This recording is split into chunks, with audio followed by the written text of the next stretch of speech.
Doctor M ಮೂರ್ತಿ ಅಣ್ಣಾಜಿಯವರ ನೇತೃತ್ವದಲ್ಲಿ 59 ಅಲೆಮಾರಿ ಜನಾಂಗದ ಸೋದರ ಕುಟುಂಬಗಳಿಗೆ ನಮ್ಮ ಕರ್ನಾಟಕ ಸರ್ಕಾರ, ಕಾಂಗ್ರೆಸ್ ಸರ್ಕಾರದ ಜನ ಮುಖ್ಯಮಂತ್ರಿಗಳು ಮಾಡಿದ ಸಾಧನೆ, ಆ ಸಾಧನೆ ಏನು ಅಂತ ಹೇಳಿದ್ರೆ ಸರ್ ಅವ್ರು ಮಾಡಿದಂಥ ಸಾಧನೆ ಘನಕಾರ್ಯ, ಭಾಳ ದೊಡ್ಡ ಘನಕಾರ್ಯ ಮಾಡಿರೋ ಅವರು. ಯಾರಿಗೆ ಮೀಸಲಾತಿ ಸಿಗಬೇಕಂತೇಳಿ 35 ವರ್ಷಗಳಿಂದ ಹೋರಾಟ ಮಾಡ್ತಾ ಇದ್ದೀವಿ ನಾವು. ಎಂಥವ್ರಿಗಾಗಿ ಮೀಸಲಾತಿ ಬೇಕಾಗ್ಯದ, ಎಂಥವ್ರಿಗಾಗಿ ಕೊಡಬೇಕಾಗಿತ್ತು, ಯಾರಿಗೆ ಕೊಡಬಾರ್ದು ಅನ್ನೋದಂಥ ಇದನ್ನ ನಿರ್ಧರಿಸಬೇಕಾಗಿತ್ತು. ಕೆಳಮಟ್ಟದಲ್ಲಿರ್ತಕ್ಕಂಥ ಅಲೆಮಾರಿ ಸಮುದಾಯಗಳಿಗೆ ಪ್ರತ್ಯೇಕವಾಗಿ 1% ಮೀಸಲಾತಿಯನ್ನ ನಿರ್ಧರಿಸಿದಂಥ ನಾಗಮೋಹನ್ ದಾಸರವರ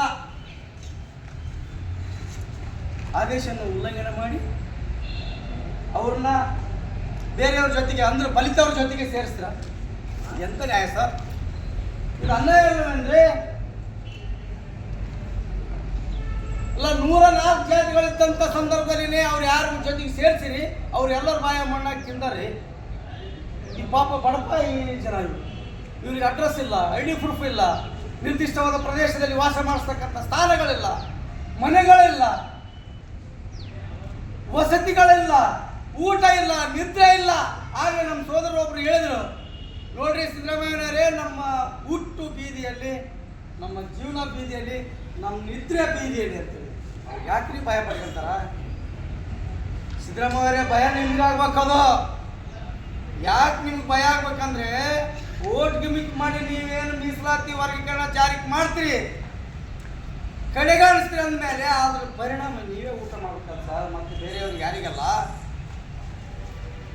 ದಲಿತರ ಜೊತೆಗೆ ಇವರು ಸಾಮಾನ್ಯ ಜನರನ್ನ ಸೇರಿಸಿ ಅವ್ರಿಗೆ ಸಾಯಿಸ್ತೀರೇನ್ರಿ?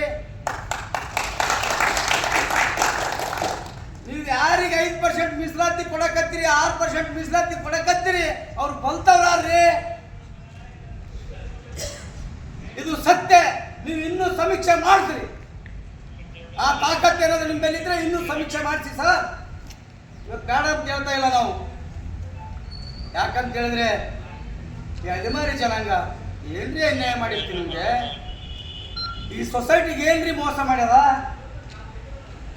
ಯಾಕ್ರಿ ಇಂತ ಘನಘೋರ ನಿರ್ಧಾರಗಳು ತೆಗೆದುಕೊಂಡು ಅವ್ರನ್ನ 1% ಮೀಸಲಾತಿನ ಕಸ್ಕೊಂಡು ಯಾವ ಜೊತೆಗೆ ಕಳಿಸ್ತಿರಲ್ಲ, ಅವ್ರು ಅನ್ನನೂ ಕೊಡದೇನೆ ಅವ್ರು ಉಪವಾಸ ಸಾಯಿಸ್ತಾರೆ ಸರ್. ಈ ನೋವು ನಿಮ್ಗೆ ಅರ್ಥ ಆಗಲಿಲ್ಲ. ಇಲ್ಲ, ಜಾಣಕೂಡುತನ ಅಂದ್ರೆ ನಾವೇನ್ ಭಾವಿಸ್ತೀವಿ ಅಂದ್ರ ಜಾಣಕೂಡುತನ ಅಂತೇಳಿ ಭಾವಿಸ್ತೀವಿ. ಒಂದು ಹಸು ಕರ ಹಾಕಿದಾಗ ಆ ಹಸುವಿನ ಮಾಲೀಕ ಏನ್ ಮಾಡ್ತಾನೆ ಅಂತ ಹೇಳಿದ್ರೆ, ಹಾಲನ್ನ ಹೆಚ್ಚಿಗೆ ಸಿಗ್ಲಿ ಅಂತೇಳಿ ಕರುವನ್ನು ಮೊದಲು ಬಿಡ್ತಾನೆ. ಬಿಟ್ಟು ಒಂದು 2 ಜುರಿ 3 ಜುರಿ ಕುಡಿದ್ಗಳಲ್ಲಿ ಅದು ಕರ ಕಟ್ಟಿ ಹಾಕಿ ಹಾಲು ಬಿಡ್ಬೇಕು. ಅಂದ್ರೆ ಅದನ್ನ ಆಯ್ತು. ಈ ಹಾಕು ತಂತ್ರನ ಮೀಸಲಾತಿ ಕೊಡ್ತೀವಿ ಅಂತೇಳಿ ಬಾಯಿಗೆ ಮೂಗಿಗೆ ತುಪ್ಪ ಹಚ್ಚಿ ಮೀಸಲಾತಿ ಸಿಗಣ್ಣಂಗಾಗಿದೆ ಸರ್. ಎಡಗೈ ಸಮುದಾಯದವರು 30-35 ವರ್ಷಗಳ ಕಾಲ ನಿರಂತರ ಹೋರಾಟದಲ್ಲಿ ನೋವು, ನಲಿವು, ಹಸಿವು, ನಿದ್ದೆಹೀನತೆ ಇಷ್ಟೆಲ್ಲನೂ ಅನುಭವಿಸಿ ಹೋರಾಟ ಮಾಡಿದ ನಂತರ ಅವ್ರಿಗೆ ಕೊಟ್ಟದ್ದು ಮೀಸಲಾತಿ ಏನು ಕೊಟ್ರಿ? ಶಿಕ್ಷಣದಲ್ಲಿ ಮಾತ್ರ ಸಾಧ್ಯನಾ? ಶಿಕ್ಷಣ ಸಾಕಂದ್ರೆ ಆ ಮೀಸಲಾತಿ? ಆರ್ಥಿಕವಾಗಿ ನಾವು ಮೇಲ್ ಬರ್ಬೇಕಂದ್ರೆ, ನಮ್ಮ ಸಮುದಾಯ ಮೇಲ್ ಬರ್ಬೇಕಂದ್ರೆ ಪ್ರಮುಖವಾದ ಮೀಸಲಾತಿ ರಾಜಕೀಯ ಮೀಸಲಾತಿ. ಡಾಕ್ಟರ್ ಬಾಬಾ ಸಾಹೇಬ್ ಅಂಬೇಡ್ಕರ್ ಅವರ ಆಶಯ ಏನಾಗಿತ್ತು? ಈ ಕಾನೂನು ಅನ್ನುವಂಥದ್ದನ್ನ ಯಾಕೆ ಸೃಷ್ಟಿ ಮಾಡಿದ್ರೆ, ಸಂವಿಧಾನ ಅನ್ನುವಂಥದ್ದನ್ನ ಅದನ್ನಾದ್ರೂ ಓದ್ರಿ. ನೀವು ಮಂತ್ರಿಗಳಾದ್ರಿ, ನೀವು ಮುಖ್ಯಮಂತ್ರಿಗಳಾದ್ರಿ, ನೀವು ಕೇಂದ್ರ ಮಂತ್ರಿಗಳಾದ್ರೆ ಸಾಕ?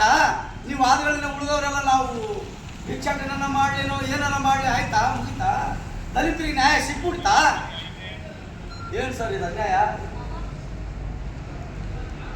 ಕಣ್ಣಿಗೆ ಕಂಡು ಕಾಣಿಸದಂತೆ ಮೀಸಲಾತಿ ನೀವು ಕಸ್ಕೊಂತೀರಿ ಅಂತ ಹೇಳಿದ್ರೆ ನಾಚಿಕೆ ಬರುತ್ತೆ ಸರ್.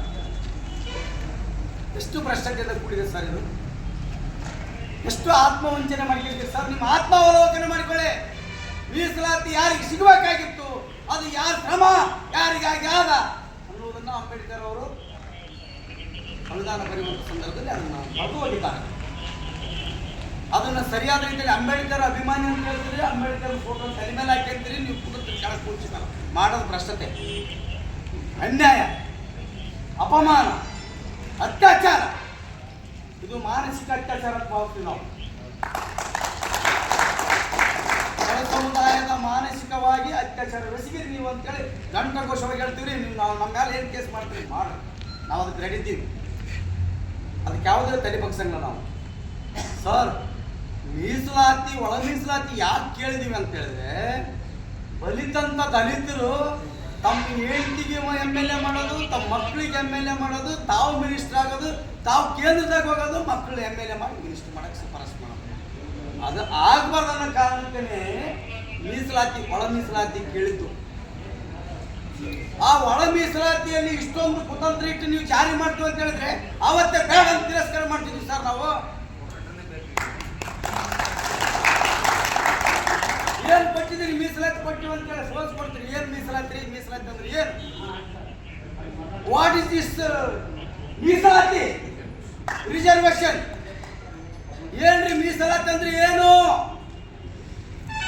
ಯಾರಿಗೆ ಕೊಟ್ಟಿರಿ? ಏನ್ ಕೊಟ್ಟಿರಿ? ಬರೇ ಎಜುಕೇಶನ್ದಾಗ ಮೀಸಲಾತಿ ಕೊಟ್ಟಿವಿ ಅಂತ ಹೇಳ್ತೀರಿ. ಬರೇ ವಿದ್ಯಾಭ್ಯಾಸದಿಂದ ಮಾತ್ರ ಸಾಧ್ಯ ಅಂತ ನಿಮ್ಮ ಅಭಿಪ್ರಾಯ ಆಗಿದ್ರೆ ತಪ್ಪು. ರಾಜಕೀಯವಾಗಿ ಕೊಡಬೇಕಾಗಿತ್ತು. ಯಾಕೆ ಕೊಟ್ಟಿಲ್ಲ?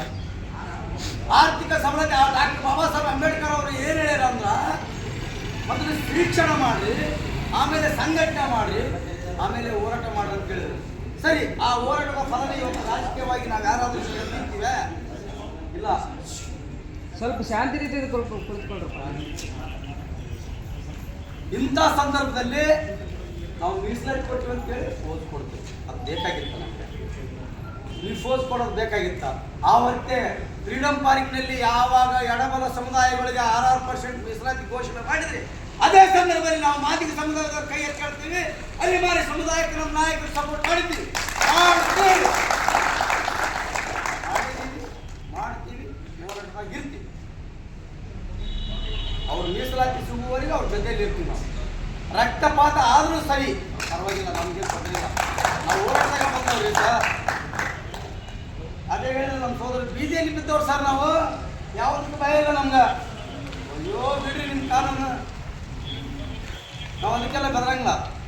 ಆದರೆ ನೀವು ಕೊಟ್ಟಂಥ ಮೀಸಲಾತಿ ಸರಿಯಾಗಿ ಉಪಯೋಗ ಆಗಬೇಕಾಗಿದ್ರೆ, ನ್ಯಾಯಸಮ್ಮತವಾಗಿ ಮೀಸಲಾತಿ ಕೊಡ್ತೀವಂತ ಏನಾದರೂ ಕೇಳ್ಕೊಂಡಿದ್ರೆ ಅಂದರೆ 1% ಮುಂದೆ 59% ಅಲೆಮಾರಿ ಸಮುದಾಯ ಅವ್ರು ಕೊಡಿ.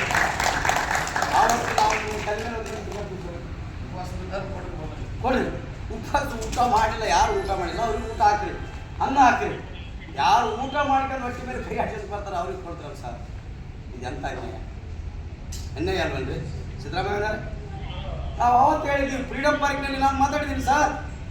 ಅವತ್ತೇ ಬರ್ತೀನೇ ರಾತ್ರಿ 12 ಗಂಟೆಗೆ ನೀವು ನಮ್ಮ ಎಸ್ ಅಂಗೇರವರು, ಎಸ್ ಬಾರಪ್ಪ ಅವರು, ಆಮೇಲೆ ನಮ್ಮ ಸಮುದಾಯ ಎಲ್ಲ ನಾಯಕರುಗಳು ಮೀಸಲಾತಿ ಘೋಷಣೆ ಆಯಿತು ಅಂತ ತಕ್ಷಣವೇ ನಾವಲ್ಲೇ ಇದ್ದೀವಿ. ಅದೇ ಫ್ರೀಡಮ್ ಪಾರ್ಕ್ನಲ್ಲಿ ಮೀಸಲಾತಿ ವರ್ಗೀಕರಣದ ಹೋರಾಟಕ್ಕೆ ಮತ್ತೆ ಅಲಿಮಾರಿ ಸಮುದಾಯದ ಹೋರಾಟಗಳಲ್ಲಿ ಭಾಗಿಯಾಗಿದೆ.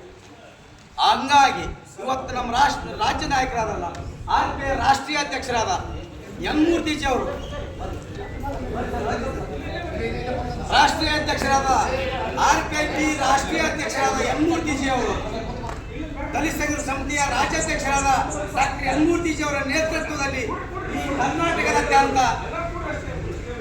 ನಮ್ಮ ಸಂಘಟನೆ ವತಿಯಿಂದ ಹಾಗೂ ನಮ್ಮ ಸೋದರ ಸಮುದಾಯದ 59 ಅಲೆಮಾರಿ ಸಮುದಾಯಗಳ ಸೋದರ ನಾಯಕರ ವತಿಯಿಂದ ಇವತ್ತ ಬೃಹತ್ತಾಕಾರದ ಮನವಿ ಪತ್ರ ಸಲ್ಲಿಸ್ತಾ ಇದ್ದೀವಿ.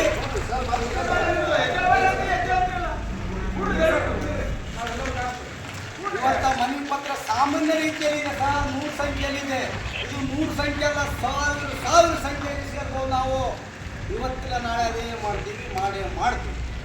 ನಮಗೆ ನ್ಯಾಯ ಸಿಗುವವರೆಗೂ 59 ಜಾತಿಗಳ ಅಲೆಮಾರಿ ಸಮುದಾಯಗಳಿಗೆ 1% ಪ್ರತ್ಯೇಕ ಮೀಸಲಾತಿ ಸಿಗುವವರೆಗೂ ಇವತ್ತು ಮೊದಲನೇ ಹೆಜ್ಜೆ ಇದು, ಪ್ರಥಮ ಹೆಜ್ಜೆ. ಇನ್ನು ಸದಾ ನಾವು ಹೋರಾಟ ಮಾಡ್ಲಿಕ್ಕೆ ಸಿದ್ಧಿದ್ದೀವಿ, ಅದಕ್ಕೆ ನಾವು ಪ್ರಾಣ ಬಲಿಯಾದ್ರೂ ಕೊಡ್ಲಿಕ್ಕೆ ತಯಾರಿದ್ದೀವಿ, ನಾವು ಸಾಲಕ್ಕೆ ತಯಾರಿದ್ದೀವಿ ಅಂತ ಈ ವೇದಿಕೆಯ ಮುಖಾಂತರ ನಾವು ಮನವಿ ಮಾಡಿಕೊಳ್ತಾ ಇವತ್ತಿನ ದಿನ ನಮ್ಮ ಸಮಿತಿಯ ಎಲ್ಲ ಸೋದರರ ಸಮ್ಮುಖದಲ್ಲಿ ನಾವು ಮಾನ್ಯ ಜಿಲ್ಲಾಧಿಕಾರಿ ಅವರಿಗೆ ಮನವಿ ಪತ್ರವನ್ನು ಸಲ್ಲಿಸುತ್ತೇನೆ. ನನಗೆ ಮಾತಾಡಲಿಕ್ಕೆ ಅವಕಾಶ ಮಾಡಿಕೊಟ್ಟಂತ ಎಲ್ಲ ಮುಖಂಡರಿಗೆ